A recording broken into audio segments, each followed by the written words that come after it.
from the Great Lakes, the wind sings like a wild bird across the northern states, coming at last to this place, this sweep of America. 10,000 square miles of prairie across Montana and Dakota. They call it the Williston Basin.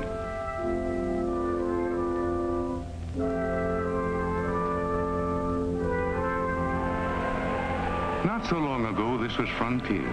Listen closely, and you will hear the old ghost echo of covered wagons, the phantom shadows of pioneers fighting for their lives against the wilderness. Lean men hard as hickory, lonely women wearing their dreams like a bit of bright calico.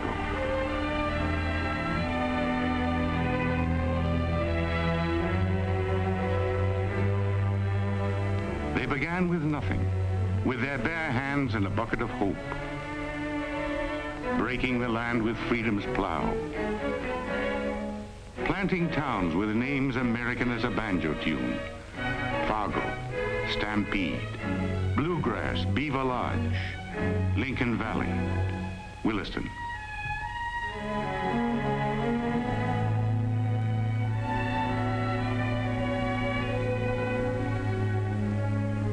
Halverson's my name, Nils Halverson, wheat farmer and school teacher. I was born and raised here, east of Montana along the Canadian line, Williams County, North Dakota. If I were somewhere away at the end of the earth and thinking of home, the thing I'd remember'd be winter. The enormous frozen silence. The snow cutting us off from the world like a wall. The wind slicing across the fields. The way we say it, gets so cold, shadows freeze to the ground and have to be pried loose with a pickaxe.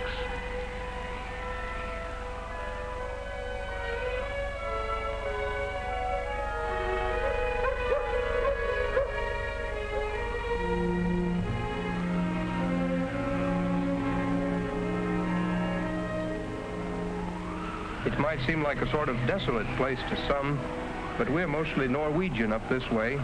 We've got an old immigrant prayer that goes, "Should all things perish, fleeting as a shooting star, O God, let not the ties break that bind me to the north."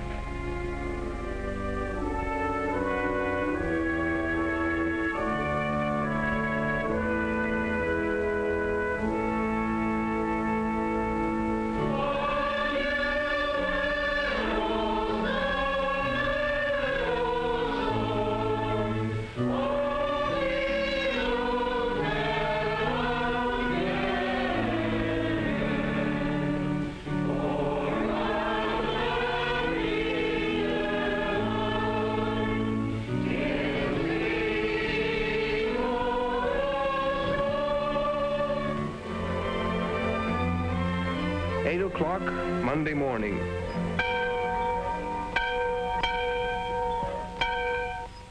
I've already put in an hour of chores at the farm by the time I turn up at the school, a one-room country schoolhouse at the edge of a wheat field.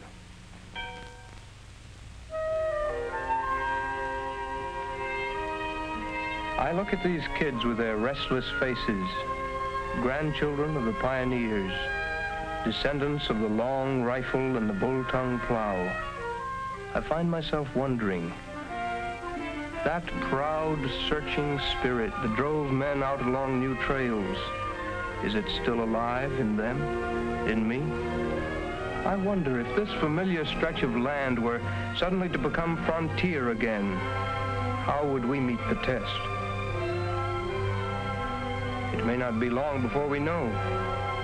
There's a tense feeling in the air, a sense of waiting, as though some great door is about to swing open. I remember how it all began, so quietly. A few solitary men climbing the hills, crossing the fields, a geologist searching for clues in the shape of a valley, the composition of a stone, the fossil of a leaf that was green at the time of the dinosaurs. And then the seismograph crew coming in to map the underground, drill a hole and drop a dynamite charge, the shock waves going down to hit the buried layers of stone and bounce back to be recorded on sensitive instruments.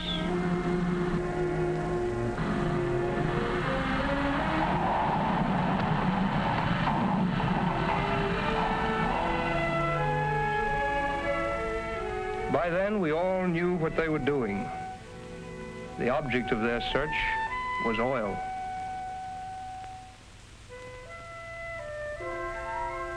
Hard to imagine that somewhere 1,000 miles across the continent, men were adding years of scientific research, checking reports, approaching a decision that might open a new world on our doorstep. From all of our available data, I'd say that this is it. East of Williston here, south of Tioga, in the southwest of 6, 155.95, there's a fair chance of striking oil in a number of reservoir rocks. I remember the day last winter, Saturday morning it was. I was working with my pa. He's a tough, stubborn old gent. Been out here in Dakota raising wheat since the days when there was nothing but log cabins and a railroad depot.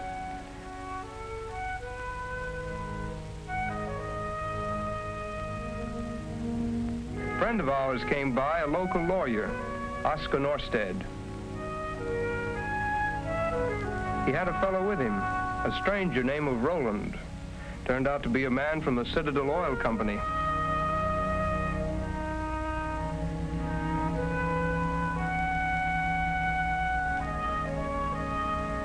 I remember we invited them inside for some of my wife Barbara's good coffee and the usual talk about the weather and the wheat crop. The reason I'm here is we'd like to lease the mineral rights on your land. We're offering 10 cents an acre rentals on a 10-year lease. Wheat is good enough for me.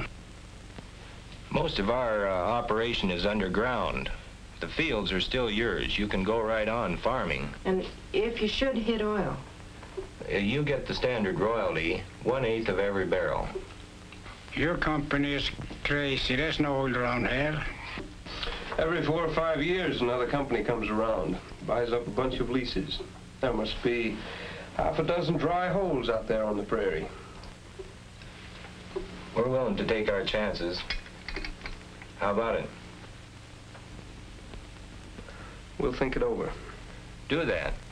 We want you to feel right about it. I'll be back in a week or so. I drink every drop of oil you can find in North Dakota. No sooner did the first visitor take off than the next one came rolling in. Another landman from Burns Petroleum.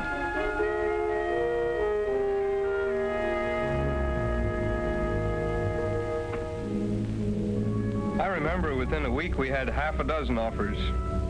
We took our time deciding. We've worked hard for what we've got. It took the sweat of generations to turn the prairie into wheat land. And then came the 30s. I was only a kid, but I'll never forget the dead look of the land burnt dry by the drought. When the wheat went, everything went. The debts piled up until there was nothing a man could do but slam the door and walk away. Somehow my pa hung on. He had a motto, stick and stay, it's bound to pay. And it did finally. A few seasons of rain and the earth was rich again. The fields golden with grain, the wheat like a running river. So now when the oil companies came, we took our time making up our minds. A man with a couple of full silos and 50 head of cattle can afford to take his time. Finally we signed with Citadel. That was last year, and since then not a word out of them. Maybe they've found out there isn't any oil. Maybe Pa was right.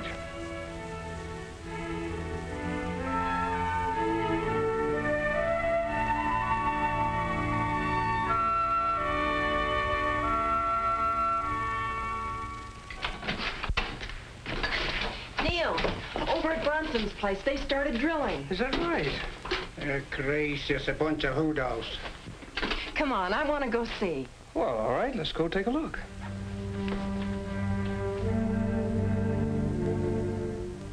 Out in Bronson's North 40, they were putting up a giant 10-story derrick they call a rig.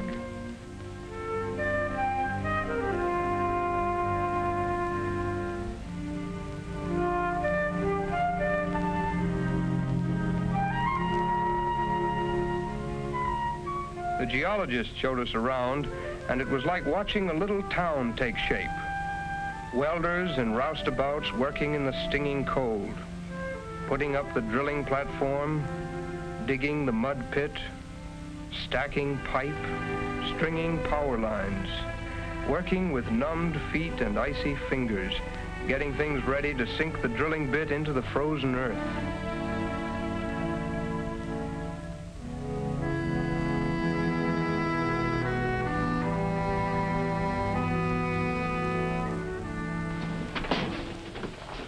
We can get out of the wind in here. Guess once you start to drill, you're pretty sure of finding oil down there. We're not sure of anything. In this business, it's always maybe. The only way to find out is to drill. Only about 1 out of 9 of those wildcats ever comes in. How much does it cost to drill a well like that? Well, it depends. The first hole, drilling in this weather, as deep as we'll have to go, probably cost about $500,000. That's the oil business. A real gamble. 1 out of 9 with $500,000 riding on the black. Pretty tough odds. Plenty of men willing to take it, especially when there's a chance to make a profit. Indian arrowhead? Yeah. Found it right over there, right where we put the rig. It's for luck. We're gonna need it.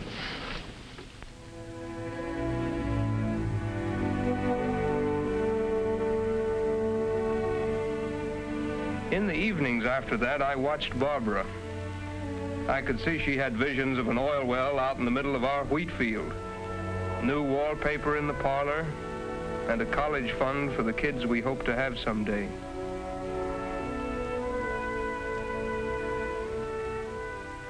And Pa? He keeps saying they're crazy, but he's dreaming too. 10 more head of cattle, a new barn, a new harrow. The old one's about shot. And me? I don't know. I'm not sure. What sort of changes will it bring? Everywhere in town you hear people talk about oil. The farmers around the county, the closest most of them have ever been to oil, is putting a couple of quarts into a tractor. And suddenly they become experts, talking about jackknife rigs and rotary drills. Of course, there are plenty who still say, I'll stick with wheat.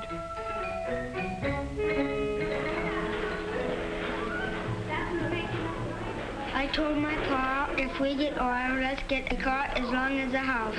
What did he say? We'll be lucky if we get a wheelbarrow.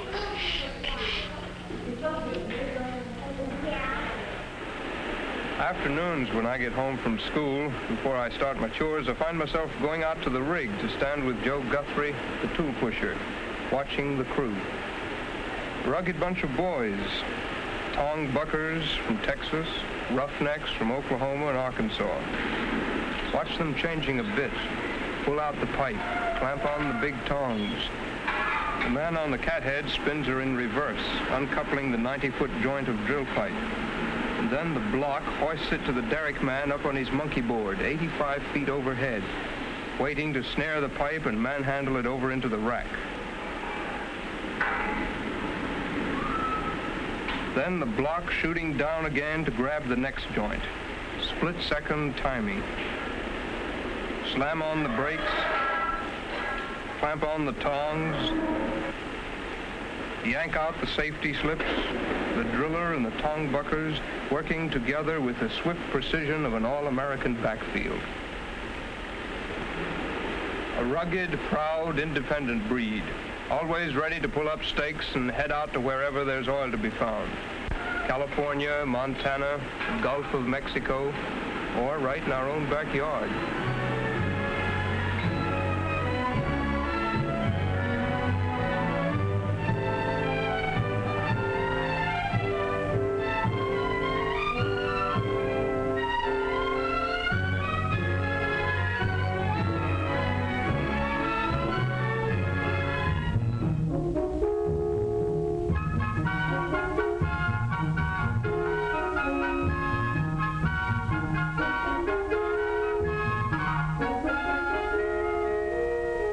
nights back in town, a group of us began getting together.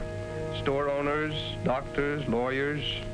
All right, maybe it will all come to nothing. Maybe it's just another false alarm. All I'm saying is, it's important that we plan a little, just in case. Plan for what? Housing, office space. We're liable to have 50 companies, a couple thousand newcomers overnight. What about health facilities? We're overcrowded at the hospitals as it is. I can tell you that if they strike oil, it'll be the biggest thing that ever hit this state. It'll be the frontier all over again. New folks rolling in. And their children. Who knows how many? Do we have room for them in our schools? What is this oil? What happens when they find it? A wild scramble, boom, and bust?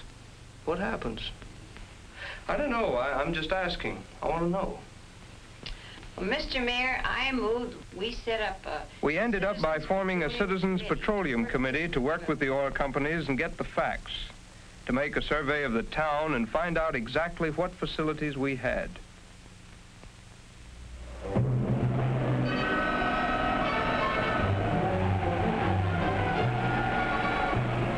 Meanwhile, Citadel was learning the hard way about a North Dakota winter. The deadly cold, 30 below, and the wind like a fist in your face. Most of the crew was from the south, and to them the cold was beyond belief.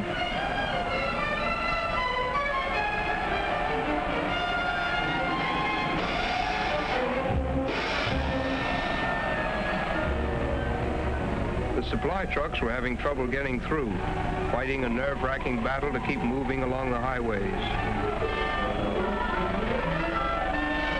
It got so when a man left home for the rig, they'd radio on ahead to make sure he wasn't marooned somewhere. A dozen times cars were stranded, and they had to send out searching parties.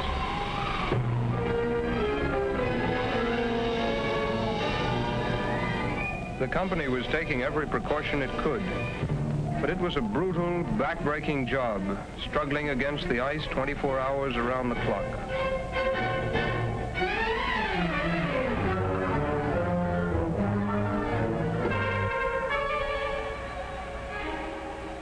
Sometimes the bitter weather got to be more than a man was willing to take.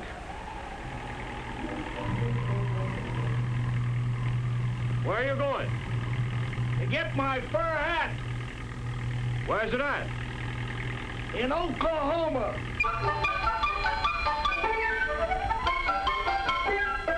Yet somehow the drilling went on, and the bit kept gnawing away at the iron-hard earth.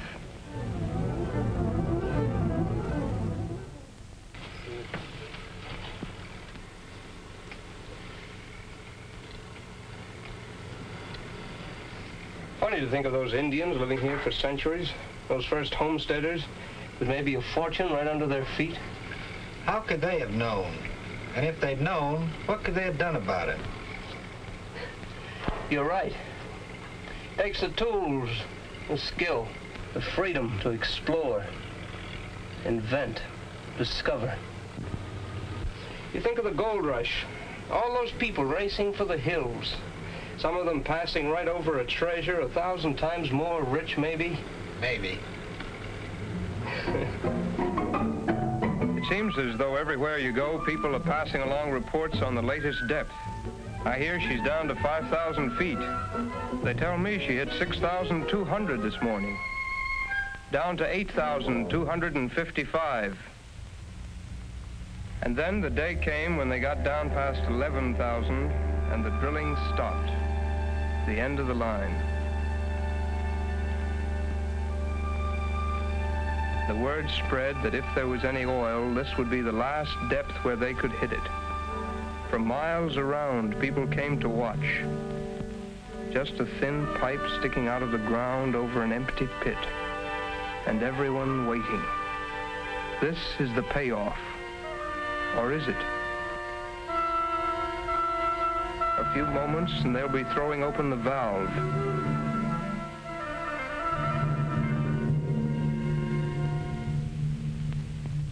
We stand there, our eyes glued to that pipe. Will it just keep spilling its thin stream of muddy water, or will it gush forth the white foam that means oil? Waiting, waiting. each of us with his hopes, his secret dreams.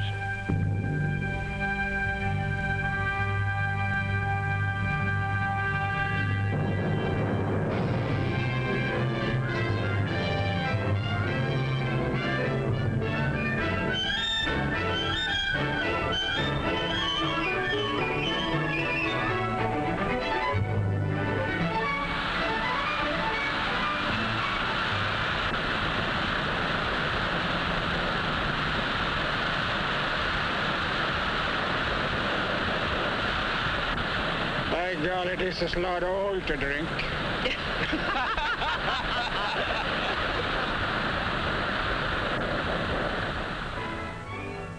They flashed the word from the field to the production office at Williston, and from there to the central office in Oklahoma. Day and night, our little telephone board was lit up like a Christmas tree. Calls from New York, California, Houston. Bit by bit, we began to realize how big a thing this was. A river of cars came pouring in from every corner of the country. The streets and hotels jammed with a stream of newcomers, reflecting all the marvelous, varied cross-weave of America. Every day bringing a new flood of cars. Every train bringing new faces. A construction engineer coming in on a fast express from Cheyenne. A pipe salesman flying up from Tulsa. Trucking outfits and supply companies bringing in everything from 6-inch bolts to storage tanks, riveting guns to road graders. Rig builders and drilling contractors rolling in, ready for work. 100 oil companies racing to get a foot in the doorway, competing for leases, drilling wells across 10,000 square miles of North Dakota and Montana.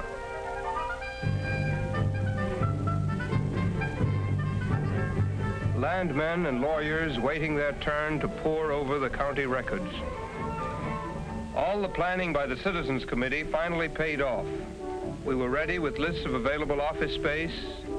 New housing was underway.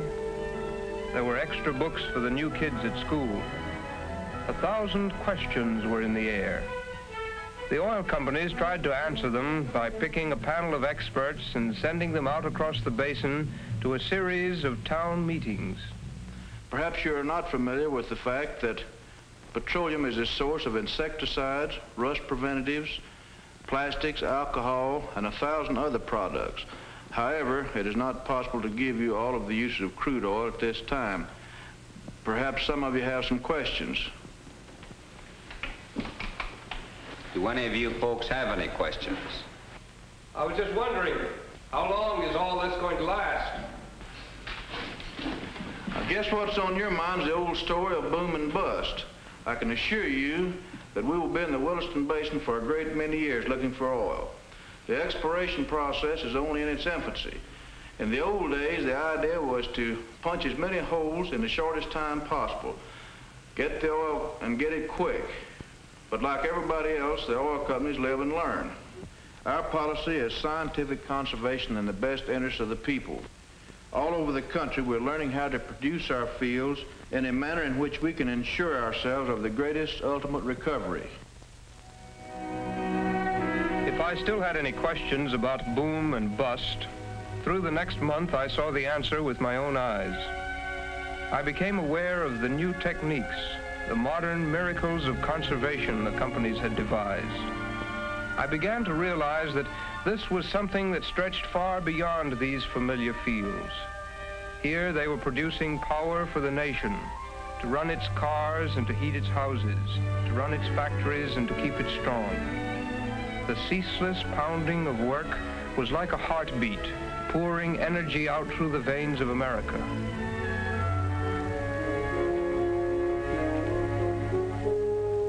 And then the word came that on next Monday morning, they were going to start drilling on our land. Of course, we hoped our well would come in, but I couldn't help thinking, suppose they hit a dry hole. It had happened before to our neighbors across the fields.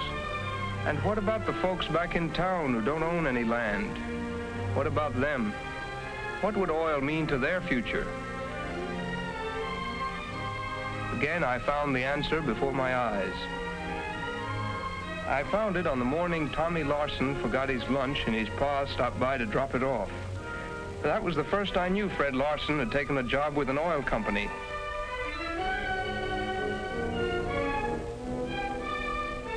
Then I began to realize that there were others, local people working at new jobs.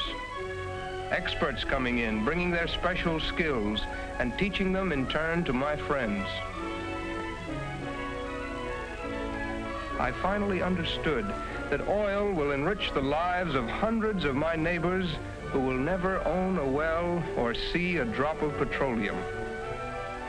I finally knew for sure that the coming of oil was good for all of us.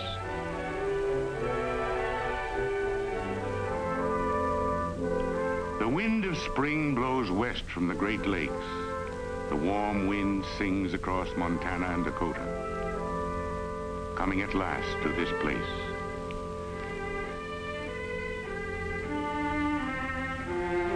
But there is a new song in the air, a song of great promise. Winter will come again, but it will never be the same.